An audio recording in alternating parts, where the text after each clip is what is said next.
Traditionnel rendez-vous du mois de mai, la tournée de l'Ouest du championnat de France de la montagne débutait le week-end dernier dans le département de la Manche, à l'occasion de la 40e course de côte des Thirst Tereval-Agneau, 4e manche de la saison 2023. Un tracé atypique en deux parties très différentes attendait les pilotes de la catégorie production, qui nous ont comme à l'accoutumée servi un spectacle dantesque sur un plateau d'argent. Après avoir débloqué son compteur 2023 à Abrèche-Villers, Yannick Poinsignon se devait de frapper un grand coup au championnat, qui plus est sur une épreuve qu'il affectionne tout particulièrement. Comme à son habitude, le pilote vosgien est monté en puissance tout au long du week-end pour cueillir son deuxième succès de la saison, non sans une petite frayeur. Victime d'une panne mécanique avant de partir pour une dernière montée décisive, le vice-champion de France en titre aurait pu tout perdre, mais la réussite était finalement à ses côtés.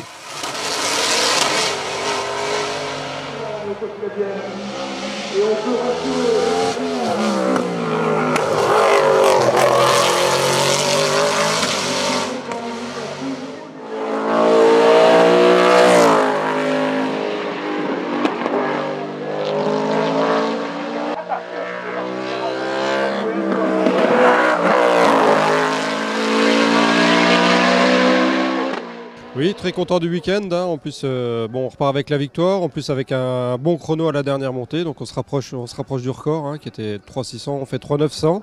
Donc, très satisfait, surtout qu'on était en panne juste avant de partir. Donc, content de la victoire. Oui, voilà, on savait qu'avant de partir à la 4e montée, comme j'ai pas pu partir dans le groupe, donc j'ai eu l'autorisation de partir avec les voitures ouvertes, avec l'accord de tous les pilotes des voitures fermées. D'ailleurs, je les remercie tous. Donc oui, je savais que la victoire était en poche, mais bon voilà, une victoire avec le panache, en plus avec le meilleur chrono du week-end, ça reste important pour le moral et pour montrer que ça fonctionne. C'est dans l'ultime montée de course que David Meillon a signé sa meilleure performance du week-end, ce qui lui a permis de monter in extremis sur la deuxième marche du podium au volant d'une Lamborghini Huracan Super Trofeo, ayant retrouvé de sa superbe.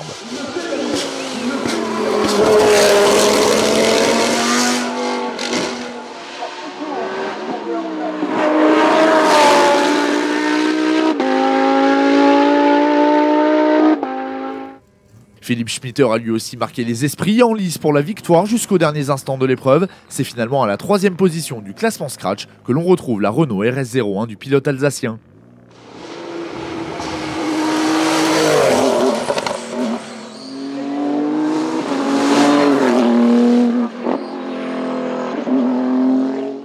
Pour la 4e fois de la saison, Morane Katmakoviak termine meilleure féminine de la catégorie production, mais s'offre surtout sa première victoire dans le groupe N en championnat au volant de sa BMW M3 E36.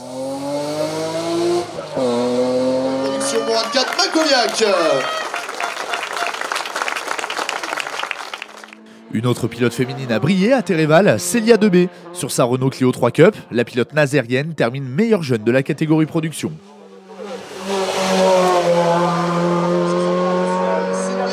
Sportif, tu nous as prouvé qu'il y a de l'humanité dans le sport automobile. C'est vrai. À nouveau malchanceux et victime d'une légère touchette, le dimanche, Ronald Garcès termine à la 4e place du GTT S4 ainsi qu'à la 5e scratch au volant de sa Porsche 991 R Turbo. Jean-Marc Gandolfo signe un très beau week-end en Normandie. Le Varois termine 5e de classe et 7e du classement général de l'épreuve sur sa Porsche 991 GT3 Cup.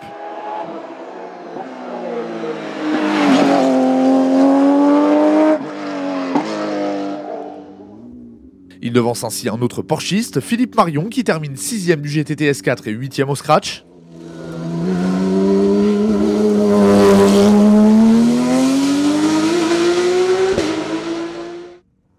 Et le local de l'étape Julien Dupont, qui est traîné pour la première fois en championnat, sa nouvelle Volvo TCD 1660, 7e de classe et 9e du général.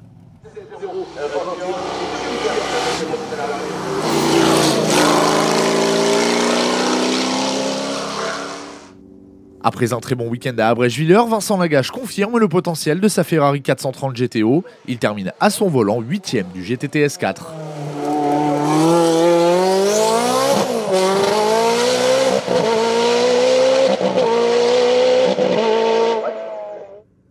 Anthony Dubois faisait son retour à la compétition le week-end dernier et présentait ainsi sa nouvelle Alpine A110 Evo. Il s'offre une très prometteuse 4e place scratch tout en remportant le GTT S3.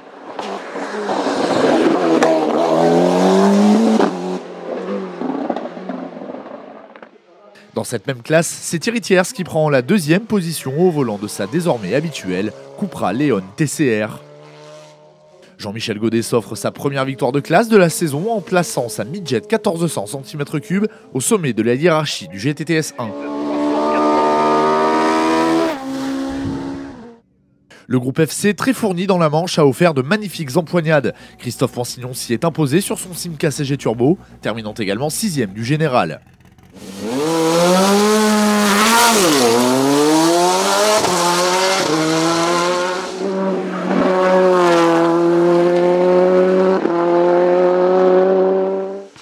Patrick Ramu lançait son championnat de France de la montagne à cette occasion et termine à la seconde position du FC4 ainsi qu'à la troisième du groupe sur sa Simca 1000 Turbo.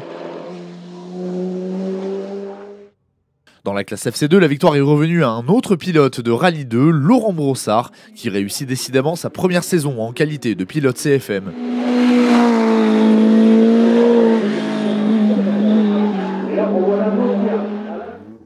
Comme à son habitude, Romain Richardot a enflammé les nombreux spectateurs présents malgré une casse mécanique le dimanche matin. Il place sa Simca à la deuxième position du groupe tout en s'imposant dans la classe FC1.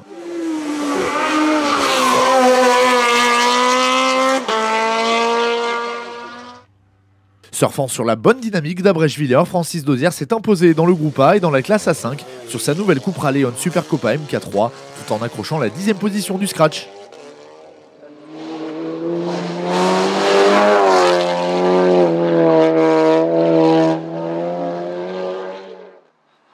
Malgré quelques soucis mécaniques, Abel Saoui termine deuxième du A5 sur sa Mitsubishi Lancer Evolution 7.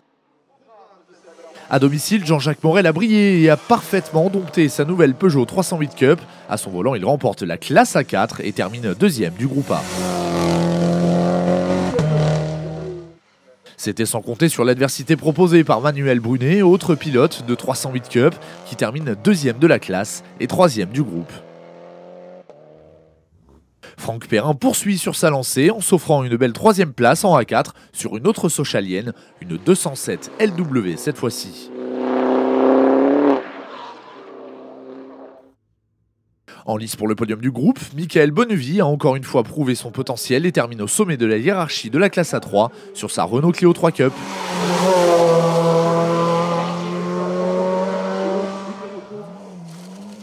Quatrième victoire en 4 courses en GT Sport pour Éric Michon et sa rutilante Ferrari F430. Le pilote gardois est décidément très en forme.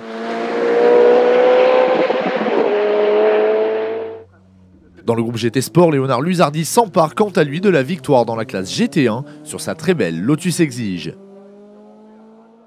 Le groupe N a aussi été le théâtre d'un beau combat. Ludovic Vindar faisait justement partie des acteurs majeurs de la pièce. Il remporte la classe N3 sur sa Renault Clio 2. Un autre pilote local s'est mis en évidence dans la classe N2 cette fois-ci. En effet, Simon Devilliers y a été le plus véloce et s'y est imposé au volant de sa Peugeot 106 S16. Parti à la faute dans la première montée de course du week-end, Samuel Duracier s'est finalement bien rattrapé pour remporter le groupe F2000 sur sa Honda Civic Type R.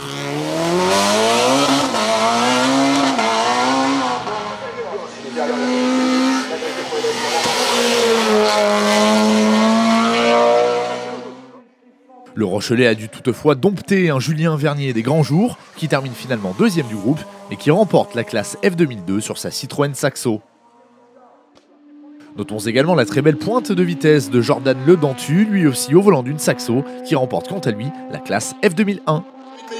La troisième place de Philippe Schmitter. Les pilotes de la catégorie production du championnat de France de la montagne n'auront pas le temps de se reposer, car c'est déjà le week-end prochain que se présente la suite du programme.